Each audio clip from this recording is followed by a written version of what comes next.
नमस्कार, मैं हूं अवस्थी और आप देख रहे हैं ओ न्यूज़। आज हमारे साथ जुड़े हुए हैं सुबोधकांत साय जी, जो राष्ट्रीय अध्यक्ष हैं एबीकेएम के, इसके अलावा पूर्व मंत्री है भारत सरकार से। सर, आपका हमारे चैनल पे बहुत बहुत स्वागत है। मैं आपसे जानना चाहूँगा कि आज की मीटिंग का क्या उद्देश्य है? ये संस्था अखिल भारतीय कायस्थ महासभा 1887 का संस्था है और पूरी आज़ादी की लड़ाई से लेकर के इसका इतिहास है कि जो भी समाज के अगुआ रहे कायस्थों के, तो वो एक तरह से समाज को जोड़ने वाले व्यक्ति में से रहे।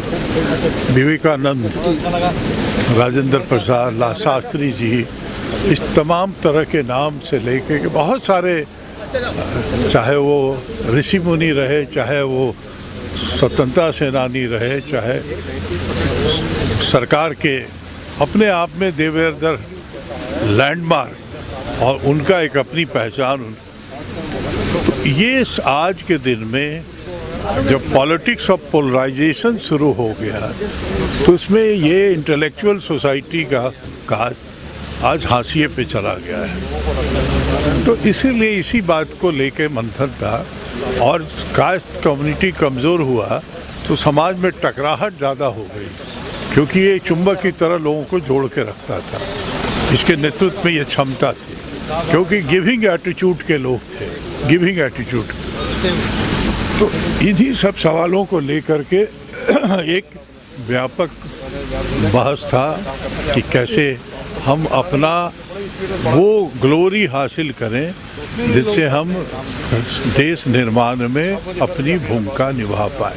सर, एक कोरोना के टाइम पे जहाँ पूरा देश जो था वो बंद था और हर जगह से शिकायतें सिर पा रही थी, वहीं कायस्थ समाज के जो लोग थे वो पूरी तरह से इस तरह की सेवा भाव में लगे हुए थे। उसको लेकर कुछ बताना चाहेंगे? बहुत आपको मैं बताऊं कि हर राज्य में ये संस्था के लोग हर तरह का काम कर रहे थे, भोजन से लेकर के, दवा से लेकर के, और शिक्षा के क्षेत्र में। शिक्षा के क्षेत्र में आज ऑनलाइन की बहस है। यहाँ के जो शिक्षाविद लोग थे, जो सारे प्रोफेसर, इन लोगों ने मिलके बच्चों को बड़े पैमाने पे शिक्षा देना शुरू किया था। तो तीसरा कि जो तनाव में रह रहे थे, तो छोटे बच्चों के लिए इंटरटेनमेंट जूम कॉन्फ्रेंस जो है सम्मेलन किया करते थे, जिसमें बच्चों का डांस कंपटीशन, पेंटिंग कंपटीशन। इससे एक जो तनाव था उससे कैसे मुक्त मिले। तो मैंने कहा ना कि ये संगठन, रचना और संघर्ष, ये दोनों के लिए अपने आप को समर्पित है। संघर्ष उनके लिए जिनकी कोई आवाज़ नहीं है, और रचना उनके लिए जो निराशा के दौर में है, उनको कैसे उत्साहित किया। सर, अखिल भारतीय कायस्थ महासभा की जो 137 वर्ष से ज़्यादा पुरानी सभा है, कोई संदेश देना चाहेंगे देशवासियों के लिए कि कैसे समाज को एक साथ जोड़कर आगे और काम करने के लिए आगे तत्पर रहेंगे? निश्चित तौर पे मैं अपने समाज और देशवासियों से कहना चाहता हूँ कि ये गिविंग कम्युनिटी है, ये देने वाली है, कभी लिया नहीं है। ये अपनी परंपरागत, अपनी क्षमता के आधार पे देश में एक अपनी पहचान बनाया है। आइए, एकजुट होइए, एकजुट रहेंगे, संगठित रहेंगे तो सेवा दूसरों के करने में सक्षम रहेंगे। अच्छा, हमारे साथ सुबोधकांत जी, जिनका कहना है कि कायस्थ समाज पूरी तरह से तत्पर है और हमेशा देने वाली कम्युनिटी है, लोगों के लिए इसी तरह से सेवा करते रहेंगे। आज हमारे साथ जुड़े उदय साय जी, जो पूर्व IPS ऑफिसर हैं। सर, आपका हमारे चैनल पे बहुत बहुत स्वागत है। थैंक यू सर, मैं आपसे जानना चाहूँगा कि आप किस तरह से कायस्थ महासभा को लेकर काम कर रहे हैं और जो योगदान आपने दिया है कायस्थ इंसाइक्लोपीडिया के लेकर जो आप काम कर रहे हैं, उसके बारे में देश को बताएं। देखिए, मैं अखिल भारतीय कायस्थ महासभा में नेशनल वर्किंग प्रेसिडेंट हूँ और एक सेवक होने के नाते जो भी संगठन का काम होता है वो मैं करता हूँ यहाँ पे। लेकिन कायस्थ इंसाइक्लोपीडिया एक पैरेलल प्रोजेक्ट है जो कि मैं और एक प्रोफेसर हैं अमेरिका में, दोनों मिलकर कर रहे हैं। वो अपने अंतिम चरण में है। उसका नाम है Kayastha an encyclopedia of untold stories. ये 400 पेज की किताब है और उसमें पूरे कायस्थ की विरासत को समेटने का प्रयास किया गया है, जो आज तक नहीं हुआ था। एक चीज़ सर आपसे जानना चाहूँगा कि इतना बड़ा चीज़ जो कोई बस हम लोग बात करते थे कि ऐसा कुछ होना चाहिए, आपने वो करके दिखाया। क्या कुछ ऐसे एक्सपीरियंस रहे जो आप हमारे साथ शेयर करना चाहेंगे? अब बहुत सारे एक्सपीरियंसेस रहे, लेकिन जैसा कि आपने देखा, इसी तरह हम लोग 2 साल पहले सुबोध जी भी थे, एक मंदिर में, दिल्ली के चित्रगुप्त मंदिर में मिले थे चित्रगुप्त पूजा के दिन, और वहाँ पे कैजुअल टॉक हुआ कि हम लोगों को कोशिश करनी चाहिए कि हम अपने विरासत को, लेगेसी को, हेरिटेज को कंजर्व करें। बात आई गई हो गई। उसके बाद मुझे लगा कि इसको भी अगर चेज़ नहीं किया जाए आइडिया को, तब कार्यान्वित हम नहीं कर पाएंगे। तो हमने बातचीत इस पर करना शुरू किया, और वो यात्रा चल पड़ी। पूनम भी बाद में जुड़ी, कारवां बढ़ता गया, लोग जुड़ते गए। आज उसमें देश के बड़े बड़े कायस्थ लोग जुड़े हुए हैं, उनका सपोर्ट है, और हम लोग उसके। सर, आम देशवासियों को ये किताब कब तक हाथ में मतलब मिल जाएगी पढ़ने के लिए? 27 अप्रैल, जो कि चित्रगुप्त जी का अवतरण दिवस माना जाता है, उसी दिन लॉन्च करने को तय किया गया है दिल्ली में। उसके बाद मल्टी सिटी लॉन्च होगा अलग अलग सिटीज़ में। कोई एक बड़ा संदेश जो इस किताब या इसके दौरान आप देश को देना चाहते हैं कि वो आपको इस किताब में मिलेगा अगर हम पढ़ते हैं तो वो चीज़? जी देखिए, कम्युनिटी, इंडिविजुअल्स मिल के कम्युनिटी बनती हैं, कम्युनिटी मिल के राष्ट्र बनता है।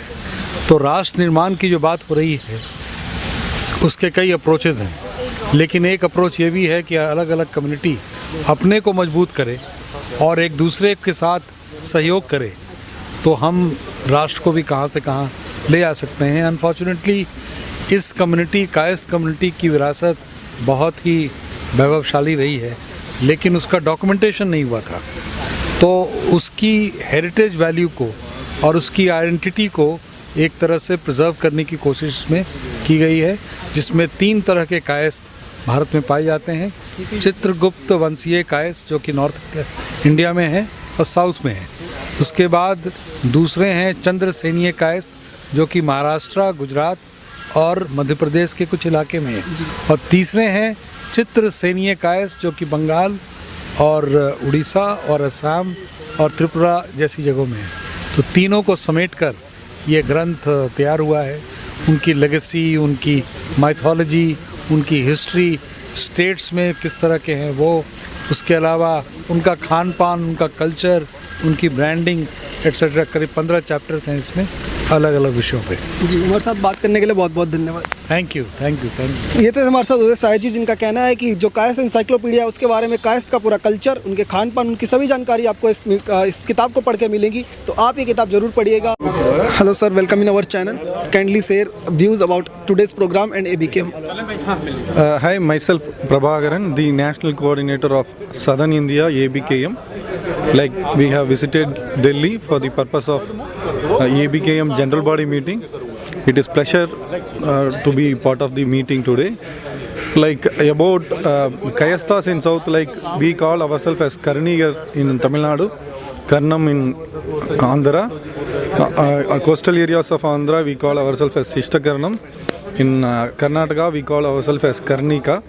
This is what Kayasthas are called, like we call ourselves in South India. Like this today's meeting, it was very wonderful meeting. Like this is the first integrated meeting where North plus South Kayasthas integrated, and today meeting goes very well. Like it is I can say in a single word, like it is a boost-up meeting, whereas the Kayasthas it is time for Kayasthas to join hands together. Like it is unity in diversity. Whatever language we are speaking, we all Kayasthas, we have to support each other. Thanks. My best wishes to your channel as well. कोई संदेश देना चाहिए? ये बहुत ही गौरव का विषय है कि कायस्थ आज संगठित होकर के समाज के सेवा के लिए तत्पर है। आज जानकर के बहुत ही खुशी हुई, यहाँ पर आकर खुशी हुई और गौरव महसूस हुआ कि कायस्थ समाज उत्तर हो, दक्षिण हो, पूर्व हो, पश्चिम हो, सभी राज्यों में आज संगठित होकर के देश की सेवा में लगातार समय निकाल करके, संकल्प लेकर के काम कर रहा है। बहुत बहुत धन्यवाद। संजय जी, आप उत्तराखंड के प्रेसिडेंट होते हुए आज मैं आपको रिप्रेजेंट किया पर स्टेट को, इस प्रोग्राम को लेकर का कुछ फीडबैक आप देना चाहेंगे? देखिए, अखिल भारतीय कायस्थ महासभा एक राष्ट्रीय कायस्थों की इकलौती ऐसी सभा है जिसमें कायस्थ समाज के सभी वर्ग के लोग जुड़े हुए हैं। आज उसी की राष्ट्रीय जनरल सभा की मीटिंग थी उसमें राष्ट्रीय अध्यक्ष ने सीधे सीधे 5 बिंदुओं पे बात की है और कहा है कि टॉप टू बॉटम जितने कायस्थ समाज के लोग हैं सब एक आएँ, जितने संस्थाएं हैं सब एक छाते के नीचे आएँ, एक अम्ब्रेले के नीचे आए और केवल समाज की बात होगी, कायस्थों की बात होगी, कायस्थों के उत्थान की बात होगी। और अखिल भारतीय कायस्थ महासभा की आज की जो मीटिंग थी उसके बारे में क्या कुछ बताना चाहिए? देखिए, महासभा की ये राष्ट्रीय कार्यकारिणी की बैठक थी और इसमें समस्त 19 प्रदेशों से आज लोग सारे अध्यक्ष और उनके महामंत्री आए हुए थे और उन्होंने अपने 1 साल के कार्यकाल में क्या क्या किया, कोरोना काल और इस महामारी से निपटने में महासभा ने क्या योगदान किया और अन्य गतिविधियों पे हर प्रदेश ने अपने अपने विचार रखे और महासभा ने आगे के जो कार्यक्रम तय किए हैं उसके बारे में सभी ने अपनी प्रतिभागिता को सुनिश्चित करने का वादा करके यहाँ से गए हुए हैं लोग। कोई संदेश देना चाहेंगे कि अखिल भारतीय कायस्थ महासभा किस तरह से समाज के लिए आगे काम करने वाली है? सारी दुनिया ने देखा, भारतवर्ष ने, सारी दुनिया ने देखा कि कुछ न्यूज़ चैनल्स ने हमारे जो सामाजिक कार्य हैं जो अभी हम लोगों ने कोरोना इस महामारी के दौरान किए थे वो वर्ल्ड वाइड प्रसारित हुए थे। तो आज कायस्थ समाज सभी के साथ मिलकर सभी धर्म सभी वर्गों के लिए कार्य कर रहा है। तो मैं आपके इस समाचार चैनल के माध्यम से ये आह्वान करना चाहता हूँ इस देश के समस्त कायस्थों से कि वह महासभा के साथ जुड़ें और तन मन धन से इसको मजबूत करने में अपना योगदान दें। सर, अभी कितने स्टेट्स के अंदर ये महासभा काम कर रही है और किस तरह से काम आगे करने वाली है? अभी 20 प्रदेशों में कार्य कर रही है, हिंदी भाषी ही नहीं, जो हमारे साउथ ईस्ट के जो स्टेट्स हैं और नॉर्थ ईस्ट के स्टेट्स हैं ये भी इसके साथ जुड़े हुए हैं।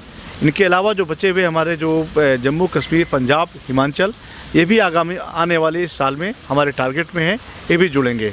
इस समय महासभा 21 प्रदेशों में काम कर रही है और 4 प्रदेश हमारे बहुत ही जल्दी हमारे साथ जुड़ करके और महासभा को मजबूती प्रदान करेंगे। आज हमारे से जुड़ी श्रीमती शिप्रा कुलश्रेष्ठ जी जो दिल्ली प्रदेश के अध्यक्ष हैं। मैम, आपका हमारे चैनल पे बहुत बहुत स्वागत है। मैम, मैं आपसे जानना चाहूँगा कि आज की जो मीटिंग थी उसको लेकर आपका क्या कुछ मैसेज देना चाहेंगे? देखो, ये हमारा जो अखिल भारतीय कायस्थ महासभा, सबसे पहले तो मैं ये बताना चाहूँगी कि ये भारत का या पूरे विश्व का सबसे पुराना रजिस्टर्ड और मोस्ट ऑथेंटिक संगठन है जिसके अध्यक्ष श्री सुबोध कांत सहाय जी हैं। आज ये जनरल बॉडी मीटिंग थी। अध्यक्ष जी ने हमेशा कहा है, उनका एक ही मोटो रहा है, ना कोई छूटे ना कोई रूठे, साथ चलेंगे साथ बढ़ेंगे। तो कैसे इस चीज़ को ग्राउंड तक पहुंचाया जाए, कैसे लोगों को संगठित किया जाए और कैसे कायस्थ राजनीति में आए, क्योंकि सबसे आवश्यक है आज हमें राजनीति में आने की आज आवश्यकता है कि कायस्थ की कलम से वापस इतिहास लिखा जाए देश का। तो आज इस पर चर्चा हुई और हमने स्ट्रैटेजी बनाई। Thank you. मैम, एक चीज़ आपसे जानना चाहूँगा कि जब पूरा देश जो था वो लॉकडाउन में बंद था, पूरे देश में लोग जो एक से जगह से दूसरी जगह शिफ्ट कर रहे थे, उस समय दिल्ली प्रदेश लीड कर रहा था, तो उसके बारे में कोई जानकारियाँ बताना चाहेंगे? देखो, जब लॉकडाउन था तो लोगों ने कई स्तर पे परेशानियाँ थी। सबसे बड़ी परेशानी थी आर्थिक, तो हमने आर्थिक मदद की। मानसिक, क्योंकि बच्चे घर में थे, हाउसवाइफ्स घर पे थी, तो हमने बहुत ज़्यादा काउंसलिंग, मोटिवेशन और सबसे ज़्यादा जो एक बीइंग कम्युनिटी लीडर मुझे लगा कि कायस्थ कलम का सिपाही होता है। तो हमने ये निश्चय किया कि ये जो इतनी अनसर्टेनिटीज़ कोरोना की वजह से आई है ना, ये अनसर्टेन फ्यूचर लीड ना करें, बच्चों का फ्यूचर को बर्बाद ना करें। उसके लिए मुझे बहुत गर्व है ये बताते हुए कि हमने 22 जून को ऑनलाइन फ्री क्लासेस अपने राष्ट्रीय अध्यक्ष जी की अध्यक्षता में शुभारंभ किया गूगल क्लासरूम पर, जिसमें पूरे इंडिया से, पैन इंडिया के बच्चों ने हमसे ट्यूशन्स लिए। और अभी हमने एक पीटीएम किया था, तो बहुत मतलब एकदम कहते हैं ना, आत्मा को छूने वाले माता पिता के स्टेटमेंट्स थे, उनकी जो दुआएं थी। मुझे लगता है कि हमारी सभा के लिए और पर्सनली मेरे लिए इससे बड़ा अचीवमेंट कोई लाइफ में नहीं हो सकता। और हमें गर्व है इस बात का कि हम इन कंडीशंस में भी अपने कायस्थ समाज के बच्चों की शिक्षा को बराबर चला पाए, उनको नुकसान नहीं होने दिया। अंत में मैं आपसे जानना चाहूँगा कि क्या कुछ आगे के कुछ ऐसे प्लान्स हैं जिनको लेकर आप आगे काम करने वाले हैं? बिल्कुल, देखो, हमारा मेन शिक्षा शिक्षा पे अभी हम लोग जैसे आए हैं, तो इसके लिए हम लोग ने क्या किया है कि एक तो स्किल ओरिएंटेड, जैसे क्या होता है बच्चा 10th 12th उसके बाद उनको ये पता ही नहीं होता क्या करना है, तो हम लोग ने अभी प्लान किया है बच्चों से एक डेटा शीट भरवाई है कि वो करना क्या चाहते हैं। उसके हिसाब से हमने 1-to-1 मेंटरिंग शुरू किया है। जो रिसेंटली जैसे सपोज़ कोई IAS बनना चाहता है तो हमने रिसेंटली सेलेक्टेड बच्चों से उनकी मेंटरिंग शुरू कराई है। और यहाँ पे जैसे बहुत सारे बाहर बच्चे जाते हैं, है ना, उन जैसे अभी हमारा एक जापान की कंपनी से काम चलता है, बात चल रही है, जो ना एक जॉब एश्योर करते हैं, पर उसके लिए ज़रूरी होता है कि जापानी लैंग्वेज पहले से आनी चाहिए। तो वो हम कोशिश कर रहे हैं कि काइस समाज की तरफ से 9th क्लास में जो बच्चे बाहर जाना चाहते हैं उनको वो कोर्स शुरू कराया जाए। दूसरे हमारे किसान नेता थे लाल बहादुर शास्त्री जी, तो किसानों के प्रति भी हमारी जिम्मेदारी बनती है, उनकी मदद के लिए भी जिन किसानों के पास लैंड नहीं है हम कोशिश कर रहे हैं एक प्रोजेक्ट लाने का। जी, हमारे साथ बात करने के लिए बहुत बहुत धन्यवाद। ये थी हमारे साथ सिप्रा कुलश्रेष्ठ जी, जिनका कहना है कि अखिल भारतीय कायस्थ महासभा दिल्ली प्रदेश कोरोना के टाइम पे भी लोगों के साथ खड़ी थी और आज भी हमेशा उनके साथ खड़ी है। शिक्षा को लेकर भी लगातार ये काम करते आ रही हैं। आप देखते रहिए ओ न्यूज़। धन्यवाद। जय हिंद।